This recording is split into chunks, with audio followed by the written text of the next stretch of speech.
Hello everyone. आज का the Hindu newspaper start करते हैं। आज बहुत इम्पॉर्टेंट आर्टिकल यूपा के बारे में आया। देखो, फर्स्ट इम्पॉर्टेंट आर्टिकल हम यूपा के बारे में डिस्कस करेंगे। कैसे यूपा में 1967 के बाद चेंजेस आए, कैसे यूपा को इंडिविजुअल को लिए टेररिज्म एक्ट बनाया गया, इंडिविजुअल को शक के आधार पर गिरफ्तार किया जा सकता है, 180 डेज चार्जशीट सबमिट करने की ज़रूरत नहीं है। मतलब एक अपोजिशन के द्वारा ये एक ड्राकोनियन लॉ कहा जाता है। ड्राकोनियन लॉ मतलब एक जो ब्रिटिश के टाइम पर अपोजिशन को और डिसेंट को डराने के लिए यूज़ होता है। तो बहुत सारे अपोजिशन के मेंबर को द्वारा ये इसका क्रिटिसाइज़ किया जाता है। मगर एक बात ये भी कही जाती है कि ये हमारी सॉवरेनिटी और हमारी इंटीग्रिटी को भी प्रोटेक्ट करता है। तो इस केस में जो फर्स्ट पेज का ये इम्पॉर्टेंट आर्टिकल है, इसमें क्या हुआ है, टेरर चार्जेस लगाए गए हैं जो पार्लियामेंट पर अटैक किया गया। देखो, पार्लियामेंट पर अटैक फर्स्ट टाइम पर इसी दिन भगत सिंह ने किया था आज़ादी से पहले।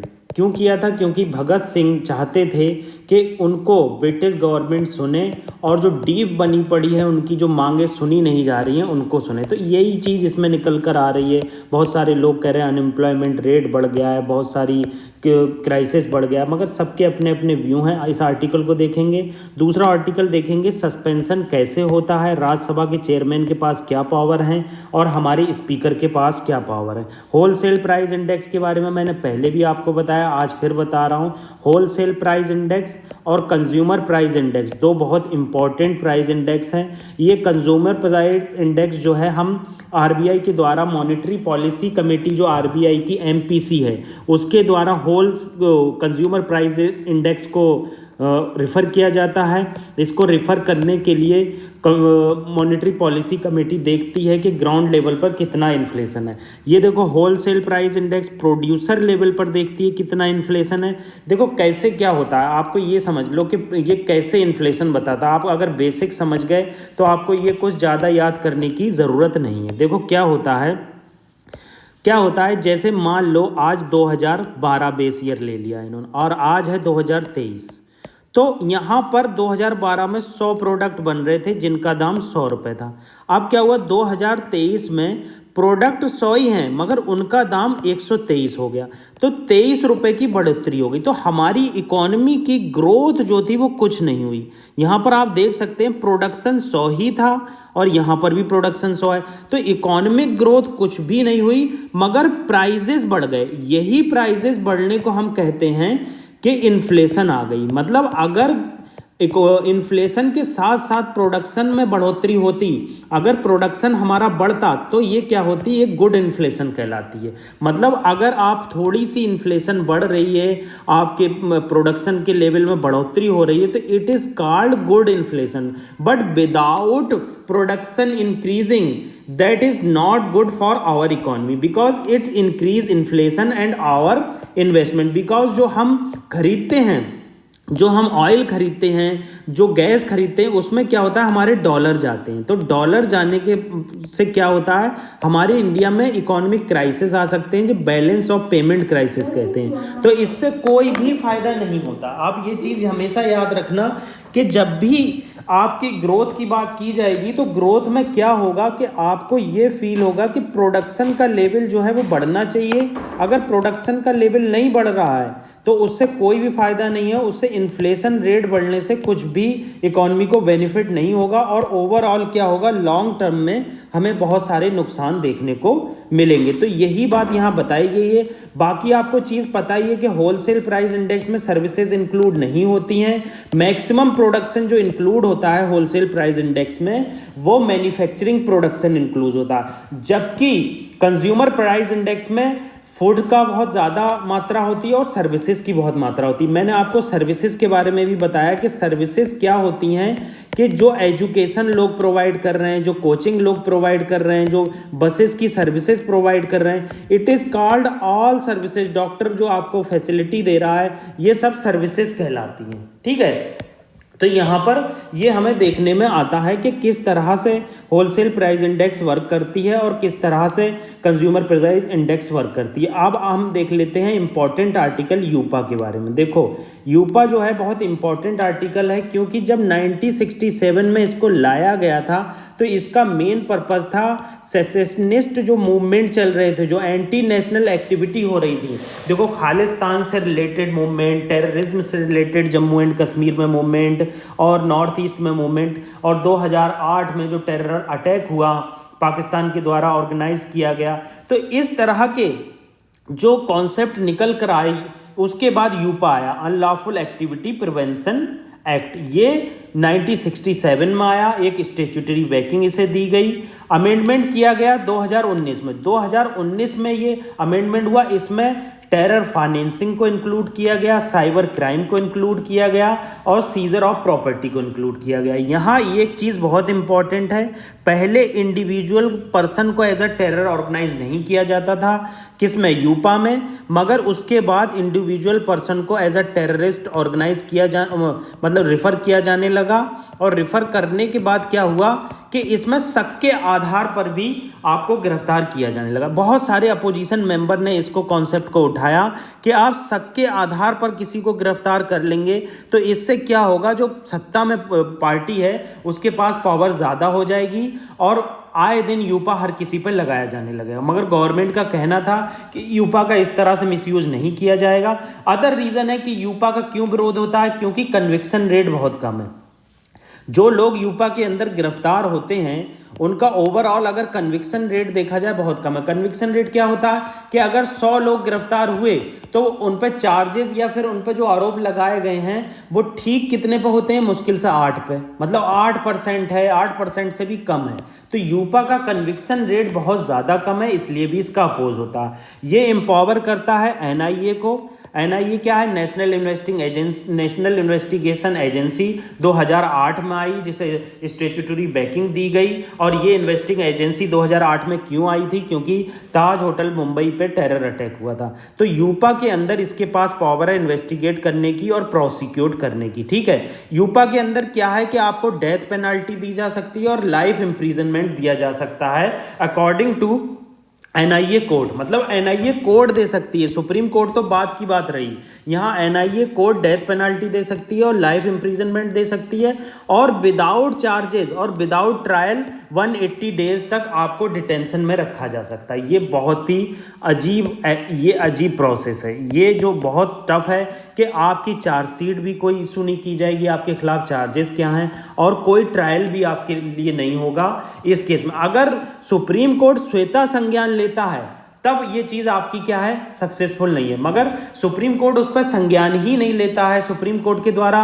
कोई प्रोसेस ही नहीं की जाती है, तब इस केस में कोई चार्जेस नहीं, कोई ट्रायल नहीं। तो ये इंपॉर्टेंट आप रखना, याद रखना, और ये 180 डेज इसकी लिमिट है, ठीक है। अब आगे क्या बताई गई है, ये इंसाइट करता है सेसेशनिस्ट, मतलब वही बात बताई गई है जो सेसेशनिस्ट टेंडेंसी है, जो हमारी सॉवरेनिटी और इंटीग्रिटी को नुकसान पहुंचाता है, उस केस में इसका हम हेल्प लेते हैं। आगे क्या बताया गया, डेथ मतलब वही बताया गया है कि पर्सन को अगर किसी को इंजरी पहुंचाने की कोशिश की गई, इंडिया की इंटीग्रिटी, प्रॉपर्टी को नुकसान पहुंचाया गया, सिक्योरिटी को नुकसान पहुंचाया गया, उस केस में यूपा लगाया जाता। तो ये यूपा के बेसिक थे। अगर आपको एक चीज़ और जानना है वो चीज़ जान लीजिए, अगर इंडियन सिटीजन फॉरेन में अवेलेबल है तो उस केस में भी, उस पर भी यूपा के चार्जेस लगाए जा सकते हैं। ये ऐसे यूपीएससी स्टेटमेंट पूछ लेता है, इंडियन सिटीजन अगर फॉरेन में अवेलेबल है तो उस केस में भी यूपा के चार्जेस लगाए जा सकते हैं। 2021 में प्रीलिम्स का क्वेश्चन है एक आएगा बहुत इंपॉर्टेंट, आप ये देख लो क्या है, legislation which confer on the executive and administrative authority and unguided and uncontrolled discretionary power in the matter of application of law violate which one of the following article of the constitution. मतलब ये कहना चाह रहे हैं जो legislature होते हैं, जो लॉ बनाते हैं, वो एग्जीक्यूटिव जो लॉ को ग्राउंड लेवल पर एग्जीक्यूट करते हैं, और एडमिनिस्ट्रेटिव अथॉरिटी को अनगाइडेड और अनकंट्रोल पावर दे दी जाती है, ये कौन से हमारे फंडामेंटल राइट को वायलेट करता है। देखो आर्टिकल 14 है, आर्टिकल 14 क्या कहता है, राइट टू इक्वलिटी का कॉन्सेप्ट है। राइट राइट टू इक्वलिटी का क्या मतलब है कि सभी से एक जैसा व्यवहार किया जाएगा, किसी से भी डिस्क्रिमिनेशन नहीं किया जाएगा। मगर रेड टेपिज्म की वजह से और बहुत सारे पॉलिटिकल एलियनेशन की वजह से बहुत सारे गरीब लोगों से डिस्क्रिमिनेशन किया जाता है। तो यहाँ पर यही चीज़ बताई गई। देखो मैंने आपको यूपा की ये इंपॉर्टेंट पॉइंट बताए, यूपा में आप ये ज़रूर याद रखना। और होलसेल प्राइस इंडेक्स और कंज्यूमर प्राइस इंडेक्स में मैंने जो इंपॉर्टेंट पॉइंट बताए हैं वो आप भूलना मत, ठीक है। अगला आर्टिकल सस्पेंशन ऑफ एमपी से रिलेटेड है। देखो एमपी का सस्पेंशन बहुत ज़्यादा चर्चा में रहता है। रिसेंटली क्या हुआ था, महाराष्ट्र में 12 एमएलए को सस्पेंड कर दिया गया था और उनके खिलाफ जो सस्पेंशन था वो सुप्रीम कोर्ट ने नल एंड वॉइड कर दिया था। उसका रीज़न सुप्रीम कोर्ट ने बताया था कि आप किसी को भी ऐसे सस्पेंड नहीं कर सकते बिना विदाउट एनी आधार। मतलब वैसे सुप्रीम कोर्ट पार्लियामेंट की प्रोसीडिंग में या लेजिस्लेटिव असेंबली की प्रोसीडिंग में पार्टिसिपेट नहीं करती है, मगर जहां कॉन्स्टिट्यूशनल या फंडामेंटल राइट या कॉन्स्टिट्यूशनल राइट का वायोलेशन होता है उस केस में सुप्रीम कोर्ट के द्वारा क्या किया जाता है, इंटरफेयर किया जाता है। अब क्या है, अब देख लो सस्पेंशन कैसे होता है। जनरल प्रिंसिपल क्या है कि प्रिसाइडिंग ऑफिसर जो होता है, लोकसभा में स्पीकर होता है और राज्यसभा में चेयरमैन होता है, वो ऑर्डर को मेंटेन रखने के लिए, ऑर्डर का क्या मतलब है कि रूल और रेगुलेशन और प्रॉपर प्रोसीडिंग चले, कोई हो हल्ला ना हो, उसको फंक्शन को स्मूथ चलाने के लिए क्या करती है, सस्पेंड करती है टाइम टू टाइम मेंबर्स को, ठीक है। स्पीकर और चेयरमैन को एम्पावर किया गया है कि वो मेंबर को विड्रॉ कर सकते हैं फ्रॉम द हाउस। देखो पहले क्या होता है, जैसे स्पीकर को लगा कि कोई एमपी बहुत ज़्यादा वायलेशन कर रहा है, यहाँ स्पीकर बैठा हुआ, ये एमपी बहुत ज़्यादा वायलेशन, तो स्पीकर क्या करेगा, वहाँ से उसे निकाल देगा कि विदाउ आप जो है यहाँ से चले जाइए, विदड्रॉ कर जाइए यहाँ से। तो वो पर्टिकुलर डे के लिए होगा, पर्टिकुलर टाइम के लिए होगा, पूरे सेशन के लिए नहीं होगा। मगर क्या होता है, सस्पेंशन के केस में क्या होता है, पूरे सेशन के लिए एमपी को सस्पेंड कर दिया जाता है। मतलब मान लो अगर विंटर सेशन चल रहा है तो पूरा विंटर सेशन उसका ज़ाया चला जाएगा, ना एमपी के द्वारा कोई क्वेश्चन उठाया जा सकेगा, ना एमपी के किसी क्वेश्चन का आंसर दिया जाएगा। अब रूल क्या है, आप रूल बुक के हिसाब से देख लो, आप रूल नंबर याद मत रखना मगर प्रोसीजर याद जरूर रखना। देखो rules of procedure of conduct of business क्या कहता है कि ग्रॉसली कोई आदमी डिसऑर्डर करता है, आदमी नहीं मतलब एमपी डिसऑर्डर करता है, तो क्या करता है, स्पीकर उसे विदड्रॉ कर देता है तुरंत हाउस से, हाउस के द्वारा तुरंत ही उसे विदड्रॉ कर दिया जाता है और वो पूरी सिटिंग को, जो उस डे की सिटिंग होती है, उससे अब्सटेन कर जाता है। ये लोकसभा के केस में है, ठीक है, पूरा लोकसभा का देख लेते हैं। मगर एक्सट्रीम मतलब बहुत ज़्यादा विदड्रॉ, मतलब बहुत ज़्यादा हो हल्ला किया जाता है, बहुत ज़्यादा डिसरप्ट किया जाता है पार्लियामेंट के सेशन को, तो रूल नंबर 374 और 374 ए लगता है। आप रूल नंबर याद मत रखना मगर उसका प्रोसेस जरूर रखना। इस केस में क्या करता है, स्पीकर कहता है डीम्ड नेसेसरी है, अगर आप डिसरिगार्ड करते हैं अथॉरिटी को और चेयर को अब्यूज करते हैं या फिर आप शब्द बोलते हैं, ऑब्स्ट्रक्ट करते हैं बिजनेस को, इस केस में क्या करेगा, जो हमारा स्पीकर है वो मेंबर ऑफ पार्लियामेंट या एमएलए को नेम्ड करेगा। नेम्ड करना एक प्रोसेस होती है, नेम किया जाता है। ऐसे एज्यूम कर लो Derek O'Brien please Derek O'Brien गदर ना करें, तो इस तरह से नेम किया जाता है। अगर वो गदर दोबारा बहुत ज़्यादा किया जाता है तो नेम करने के बाद क्या कर दिया जाता है, period not exceed in the remainder of session, मतलब एक सेशन के लिए उसे सस्पेंड कर दिया जाता है, ठीक है। और ग्रॉस वायोलेशन होता है, बहुत एक्सट्रीम होता है, चेयर फेंक दी, बहुत ज़्यादा गाली गलौज कर दी, इस केस में क्या होता है, ऑटोमेटिकली सस्पेंड होता था। मतलब आपको स्पीकर को सस्पेंड करने की ज़रूरत भी नहीं है, ऑटोमेटिकली सस्पेंड हो जाता है। 5 कॉन्जिक्यूटिव सिटिंग बची हैं तो उसके लिए सस्पेंड हो जाता है। और अगर पूरा सेशन बचा हुआ तो जो चीज़ कम है या ज़्यादा बताया गया, देखो यहाँ बताया गया है house 5 session which ever less, जो लेस है, मतलब अगर सेशन लेस बचा है, मतलब सेशन 2 दिन का बचा है तो इसके लिए सस्पेंड कर दिया जाएगा। अगर 5 सिटिंग बची हैं तो 5 सिटिंग के लिए नहीं सस्पेंड किया जाएगा, 2 सिटिंग के लिए सस्पेंड किया जाएगा, जो चीज़ लेस है। तो ये इस तरह से लोकसभा में वर्क करता है। अब आप देख लो राज्यसभा में डिफरेंट है। राज्यसभा में डिफरेंट इसलिए क्योंकि इसके रूल और चेयरमैन के अलग पावर। देखो चेयरमैन जो होता है वो राज्यसभा में कौन होता है, वाइस प्रेसिडेंट होता है।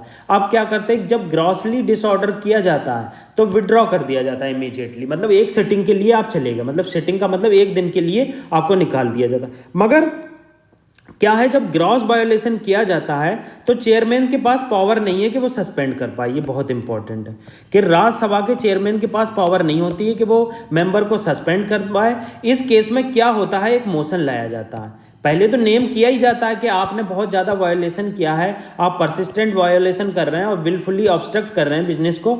इसमें क्या किया जाता है, नेम किया जाता है और फिर मोशन लाया जाता है। ये मोशन के द्वारा क्या किया जाता है, सिंपल मेजॉरिटी के साथ जो रिमेनिंग पीरियड है सेशन का उसमें उसे सस्पेंड कर दिया जाता है। और अब आपको पता ही है कि बहुत ज़्यादा जब वायोलेशन होगा तो ऑटोमेटिकली सस्पेंड तो यहाँ भी हो जाएगा। ठीक है, period not exceeding remainder session, chairman suspend a member from the service of the council, provide session of the member. ये है, ठीक है। तो इस तरह से ये इंपॉर्टेंट बात थी, आपको ये पता होना चाहिए। बस इसमें एक इंपॉर्टेंट बात थी कि राज्यसभा के चेयरमैन के पास ऑटोमेटिक पावर नहीं है कि ग्रॉस वायोलेशन कर दिया तो वो उसको सस्पेंड कर दे। इसमें क्या होता है, एक मोशन लाया जाता है, मोशन को पास कराया जाता है, तब सस्पेंड किया जाता है। जबकि लोकसभा में मोशन वोशन का कोई खेल नहीं है, स्पीकर का मर्जी है तो वो तुरंत सस्पेंड कर देता है। अब maximum period of suspension is for the remainder of session, मतलब केवल एक सेशन के लिए सस्पेंड किया जा सकता है, पूरे 5 साल के लिए सस्पेंड किसी को नहीं किया जा सकता, क्योंकि उसे जनता ने चुना है, जनता के द्वारा प्रतिनिधि किया गया है, तो इसलिए उसे पूरे सेशन के लिए सस्पेंड नहीं किया जा सकता। अब उसको कोई चैम्बर में भी एंट्री नहीं दी जाएगी, कोई मीटिंग भी नहीं कर दी जाएगी, कोई नोटिस का आंसर भी नहीं दिया जाएगा, और उसने जो कोई क्वेश्चन पूछा है उसका भी आंसर नहीं दिया जाएगा। देखो क्या है, कोर्ट क्या कहता है, आर्टिकल 122 में क्या बताया गया है, parliamentary proceeding can not be question before the court. मतलब कि पार्लियामेंट्री प्रोसीडिंग में जो क्वेश्चन पूछे जा रहे हैं या फिर जो भी कुछ किया जा रहा है उसे कोर्ट में नहीं पूछा जा सकता। ठीक है, उसे कोर्ट में नहीं संज्ञान में लाया जा सकता, उसको कोर्ट में बिल्कुल भी उसके खिलाफ कोई नहीं लिया। मगर क्या होता है कि अगर कॉन्स्टिट्यूशनल प्रोसीजर में कुछ गड़बड़ी की जाती है, जैसे ये देखो 12 बीजेपी के एमएलए सस्पेंड कर दिए गए थे 2021 में मानसून सेशन में। तो इसमें क्या किया गया कि matter come before Supreme Court which held that resolution was ineffective in law beyond the remainder of monsoon session. मतलब जो आपने क्या कहते हैं संज्ञान लिया, उस संज्ञान में आपने ये चीज़ नहीं देखी कि मानसून सेशन खत्म हो चुका है और आपने उसके बाद में बीजेपी के मेंबर को सस्पेंड कर दिया। तो यही चीज़ है, मतलब है आप कॉन्स्टिट्यूशन का वायोलेशन नहीं कर सकते, कॉन्स्टिट्यूशन में रूल रेगुलेशन है, उसमें कोर्ट जो है संज्ञान ले सकता है। तो ये आज हमने इंपॉर्टेंट डिस्कशन की। अगर आपको कोई भी प्रॉब्लम है, किसी तरह की हेल्प चाहिए तो @वसी_H34 पे आप हमसे बात कर सकते हैं, टेलीग्राम पे मैसेज कर सकते हैं। Thank you very much.